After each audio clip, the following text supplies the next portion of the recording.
as best as I can, Honorable Chair and members of the House. Senator Lizinkosi, thank you so much for your questions. Because they are interesting, and I'm thankful to all of you for your questions, because there are things that we also work with and talk about and try to get to the bottom of. The starting point is the issue of connectivity. You know, a lot of questions get answered by connectivity. Even the small business operational questions get answered, because if we all have connectivity, and I don't mean just being able to connect, I mean speed, I mean reliability, I mean being able to have cost-effective connectivity, because that is also an imperative, whether you're a business owner, small or big, whether you're a government official, or whether you're a general public, you want to be able to have these things. They're no longer, Honorable Chair, luxuries. They are now, I think I mentioned some time before that when they did a study, they said that the area of ICT and digitization is no longer a luxury now, it's second to water. That's why everywhere you go, they're always carrying the gadget, and they say that people look at it, every 24 minutes, they're looking at the gadget. So what I'm saying to you is, you're just doing it because it's a luxury. So we want to expand connectivity. And on the issue of energy, the reason why I'm so excited that the question is being asked, we cannot do as a ministry with just the power that is currently being used for the residential market as well as the commercial market. One of the things we've spoken about in the ministry is, and we have approached the Ministry of Natural Resources, it would be a very wonderful thing for us to be able to have dedicated power as a ministry. And I'll tell you why, Honorable Chair. Because that speed you want, that constant connectivity that you want, that reliability that you want, has to have a marriage with power. We can't do it alone. Yes, we can put up fiber optic. Yes, we can put up every single thing. Satellites, we can put up microwaves, but we need to have a relationship with power that is not disturbed, that is continuously there, because what does that then lead to? It leads to us being able to have real data centers, real robotics, because those kinds of operations cannot afford to have even a millisecond of disturbance. So the power situation gets married with us, and we would like to be able at some point to see how we can work with the Ministry of Natural Resources to have dedicated power. Because one of the questions that were asked by you, Chair, was the issue of the SEZ. The selling point of the SEZ is power. We need to have power, whether it's for the biotech, whether it's for the technology that's going to be investing there. That's going to be very critical. So we really need that, and we want it to be green power. We want it to be green power because that's also a position that really makes us sell and makes us attractive to those who are looking to invest, Honorable Chair. The issue of STEM, I've been dealing with STEM in my personal capacity for a very long time. And I've been preaching this gospel for so long, I almost can say it if you wake me up at 3 in the morning. We, at our age group, and I assume everybody here is over the age of 30, except me, perhaps, we had an option to work with paper. Anybody who's born now from the age of 10 down will not see paper. So even if we try to have paper, their generation will not have paper. So why don't we start this now? Why don't we go into the schools and change the curriculum? We are working as a ministry with the Ministry of Education to say, Yabongos, umbalona 2 years old can operate the machinery. Noma ngabe wasemakhaya, sekungathi in the genes to do this. Why not open up this road for them? What is it that is holding us back from saying, hey, perhaps at 5, they no longer need an education from university? Because at that point, as Honorable Spanze was saying, they can already have a business. The jobs we are going to, I'm sad to say to the parents in the room, are not going to exist tomorrow. And tomorrow is literally now.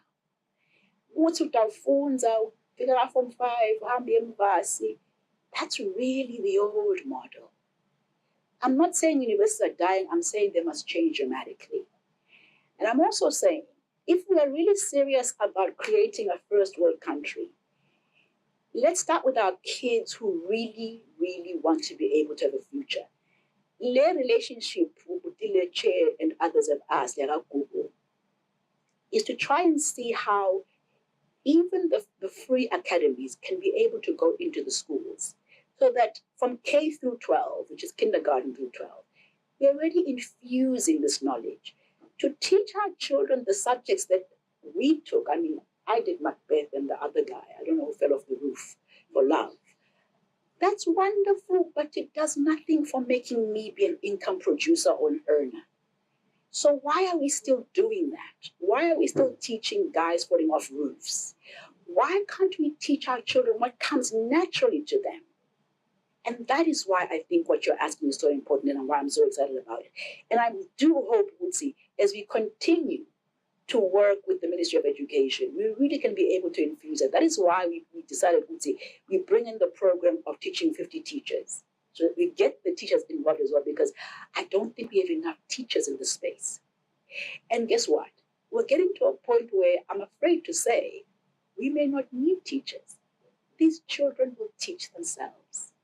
And that's the scary part, because normally 2 years, that's why they know how to use these things. We just have to be able to resource the natural talent. And also to know, our kids are differently able. Not all of them will be able to go to university. And if they do, they'll go to a different, a surgeon will not now go to look to cut. There's robotics that will cut for them. So let's talk about how do we teach those things and lead. We have a very good opportunity right now to get in front of this so that the jobs that we're scared of losing, we actually reskill ourselves and get in front of that, Honorable Chair. You asked about the issue of what is Google going to give us? A few things. You are the company you keep. If we are punching above our weight with these global names like Google, we start to become a global player, Honorable Chair, and we have an association of a brand name. That's the first thing. I can guarantee you that it is not in Google or any of these big companies' interest to steal information, because the only business model they have is information. And by the way, even though we believe that companies come and steal information, there are contracts that you sign with them that give you the capacity to be able to sue those who take your information. Now, suing a company is always something that companies avoid doing or getting sued. So I can tell you now that the model of these companies is they get better and better as companies. Their share prices depend, and their wealth depends on them not losing information, not sharing information, and ensuring whatever. And that's why it took so long for the relationship.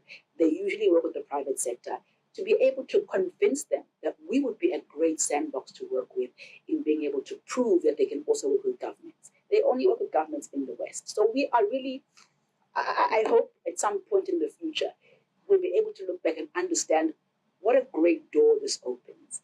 It also then allows competitors and those who they work with in harmony. How if Google is there, maybe there's something there. Maybe we should go and look. But also, to Senator Savanna's point, there's a thing called YouTube. There's a thing called TikTok. YouTube is owned by Google. The child he is speaking about, Rosekai, can now use YouTube to make money. And are already on YouTube. The problem we have is they're not getting paid in this country. And so they sell content, and their content gets taken by South African kids and make money on that. Why can't we open that? It's a different kind of business, and you and I don't have to understand it. But it exists, it's real money, and they make it in their little bedrooms. They never get out of the bedroom.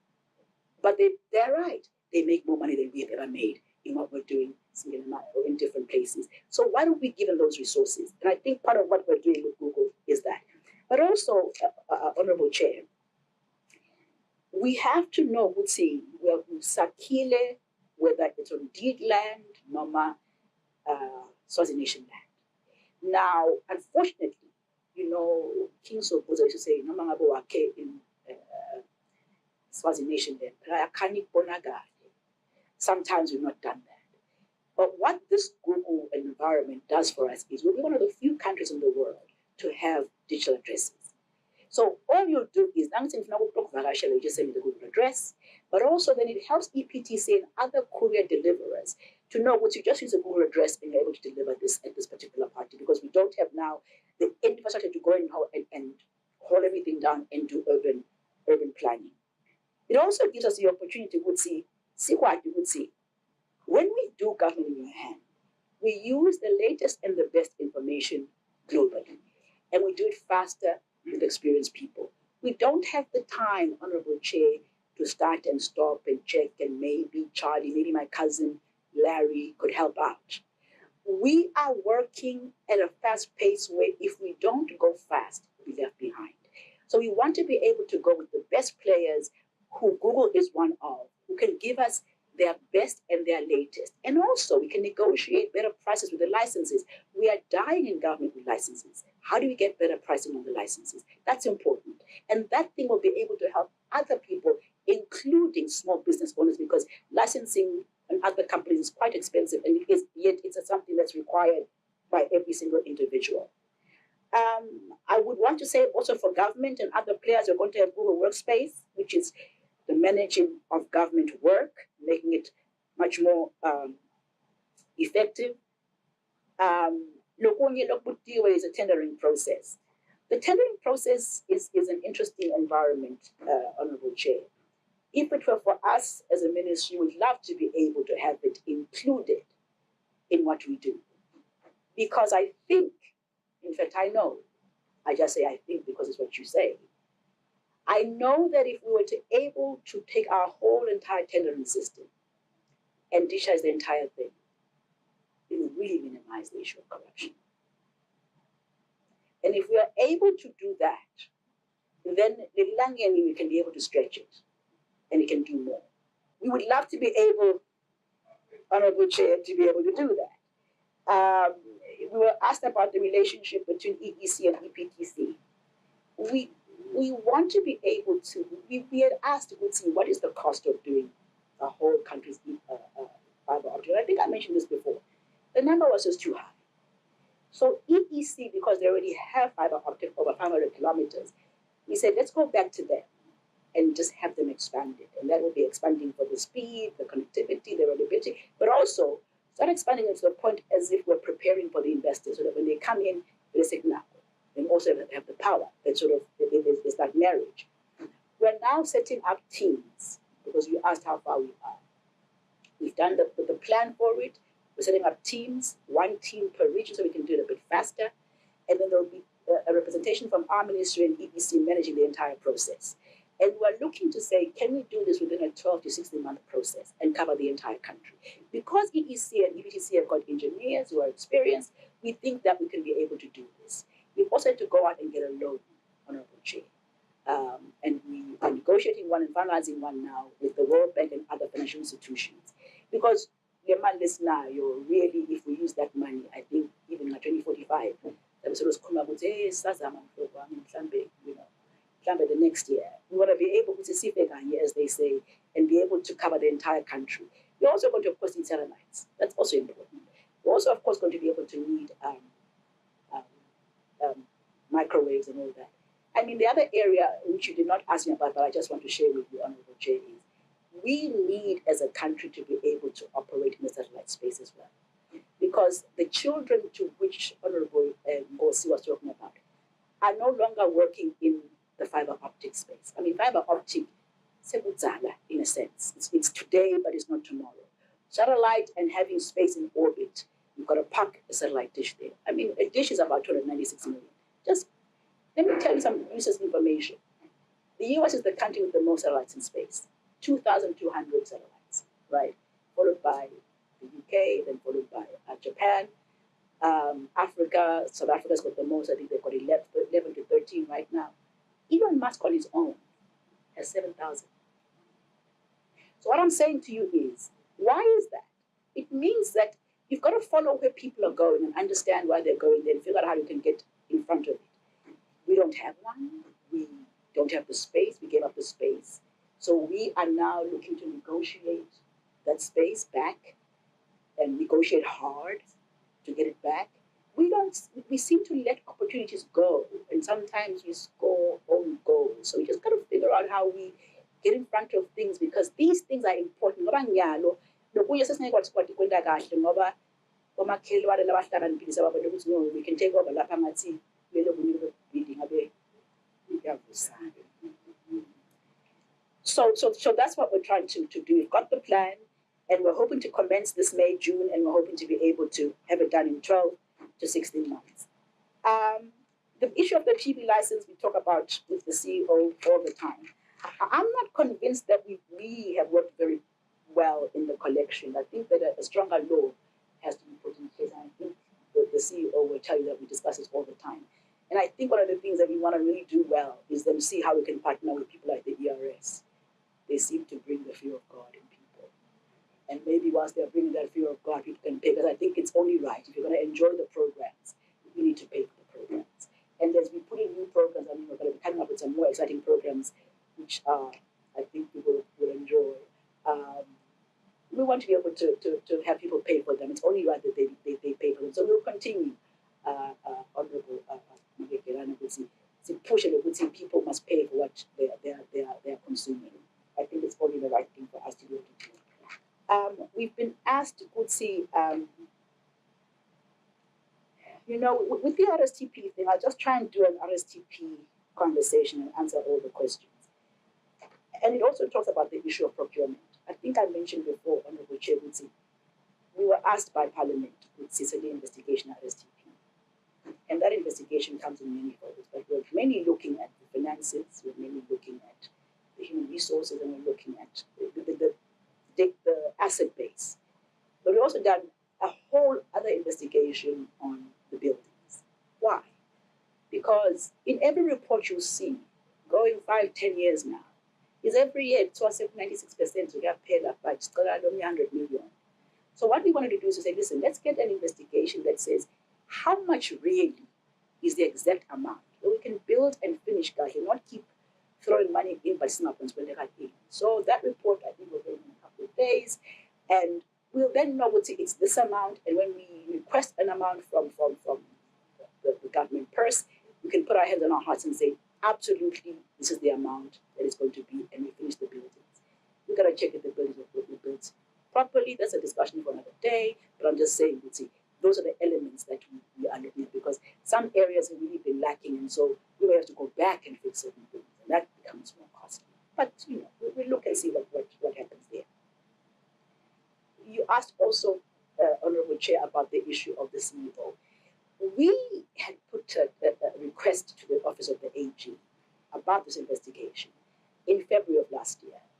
And the company, from what I understand, was awarded in January, or appointed, or whatever you call it, in January. So it did delay a lot of the plans. Because if we are going to have an institution that we bring in a top-notch team, whether it's the top team, the middle team, and the lower team, we have to know what we're working with. What has really happened with the assets? Because there's a problem that I can tell you free of charge. What has really happened? What's the personnel issue? Who are they working with? You can't give a person a KPI to say, I want you to reach this and this and this, and there's no resources behind that. So this investigation will then allow us as a minister to say, okay, here are the gaps, here's how we fill the gaps, here are the challenges, this is how we fix the challenges. So we certainly are looking, even when I go to the grocery store, people want to know about the CEO of RSTP, which I find quite interesting. No one asked me about the CEO of anywhere else but RSTP. But that being said, we are working on it, the board is working on it. They want to ensure that they have the best people, because that institution, by the way, Chair, is going to be the engine for all ICT in the country. Even the ICT Act of 2023 says all ICT-related issues should really be worked through there. That's the ideal that this act is all about. So you have to then know what it has and how it has it, and then give it capacity in any way, shape, or form that you can afford to do. That then, if you can't then go to people and ask for their information, but you don't know where you're going to put it. Do you have the right resources, the right assets? So that's why, Honorable Chair, we're looking to say, how do we look at RSDP and ensure that whoever is coming in is able to manage the institution. And want to be a global institution, the idea would say, if you've got any certification or relationship, whether you're incubated at RSTP, you are top notch. Let it be a global melting pot so that even our children who go there know would see they see the best of the best in the world. And I think that's what we'd all like to be able to see. And also let it be income producing, and it can be.